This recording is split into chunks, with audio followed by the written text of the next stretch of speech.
సాగర్ కాలువలో పడి యువకుడు మృతి చెందిన సంఘటన ఈ రోజు చోటు చేసుకుంది. మండలంలోని అగ్రహారానికి చెందిన మరియబాబు బహిర్భూమికి వెళ్లగా అకస్మాత్తుగా కాలు జారి సాగర్ కాలువలో పడినట్లు స్థానికులు చెప్పుకుంటున్నారు. సాగర్ కాలువ ఉద్రిక్తంగా ప్రవహిస్తుండటంతో మరియబాబు కాలువ ప్రవాహానికి కొట్టుకుపోయినట్లు తెలుస్తోంది. విషయం తెలుసుకున్న బంధువులు గజ ఈతగాళ్ల సహాయంతో గాలింపు చర్యలు చేపట్టినప్పటికీ ఫలితం లేకుండా పోయింది. మరియబాబుకు భార్య, 2 పిల్లలు ఉన్నట్లు సమాచారం. సాగర్ కాలువలో పడ్డ విషయం తెలుసుకున్న గ్రామస్తులు భారీగా కాలువ వద్దకు చేరుకున్నారు. మరియబాబు కుటుంబ సభ్యులు మరియు గ్రామస్తులు కన్నీరు మున్నీరుగా వినిపిస్తున్నారు.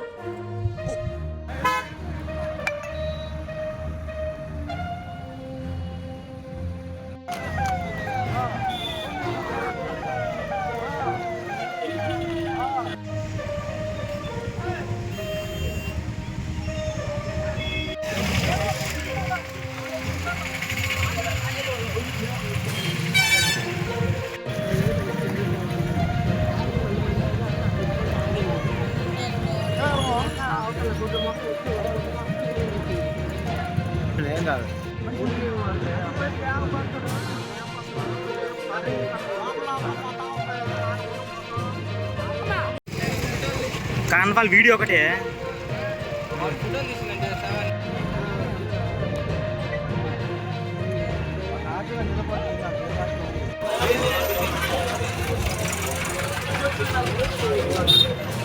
अस्सलाम वालेकुम।